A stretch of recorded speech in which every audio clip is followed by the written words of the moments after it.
Now the topic is comparative study of the contribution of Taylor and Fayol. सबसे पहले हम देखेंगे कि सिमिलैरिटीज़ क्या हैं। तो let's first take the similarities.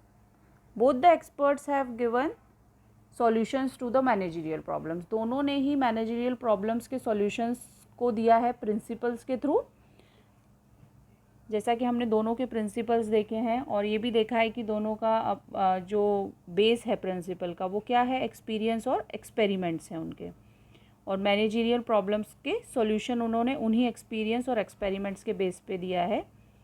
Now let's take second, stress on practical aspect. अगर हम देखें तो दोनों के ही जो प्रिंसिपल्स हैं वो प्रैक्टिकल एस्पेक्ट से रिलेटेड हैं और दोनों ने ही डायरेक्टली कनेक्ट किया, दोनों ही डायरेक्टली कनेक्टेड हैं रियलिटी ऑफ वर्क से, and that is why they both have led stress upon the practical aspect of work. In other words they gave there suggestion about improvement way such improvements were possible. उन्होंने वो improvements की बात की है, उन improvement के लिए suggestions दिए जो पॉसिबल हैं। उन्होंने एक भी ऐसा एस्पेक्ट नहीं दिया है जो कि प्रैक्टिकलिटी पॉसिबल नहीं है, पैरामीटर्स ऑफ प्रैक्टिकलिटी में नहीं आता है।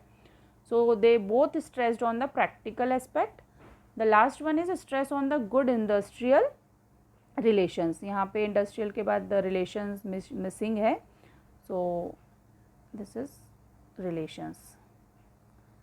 दोनों ने ही वर्कर्स और मैनेजमेंट के गुड रिलेशंस पे फोकस किया है।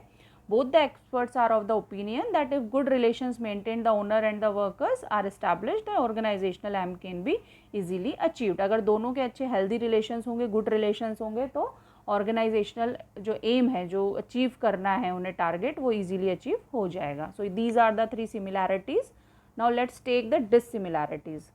Now there are some points of dissimilarities. First Henry Fayol and second one we have F.W. Taylor. Let's take first Henry Fayol. So Henry Fayol concentrated on the top level of management. हम अगर देखें तो Henry Fayol के जो principles हैं वो management को कैसे डील करना है सिचुएशंस में वो दिया है, और F.W. टेलर ने फोकस किया लोअर लेवल पे, मतलब एम्प्लॉयज़ पे, वर्कर्स पे फोकस किया है.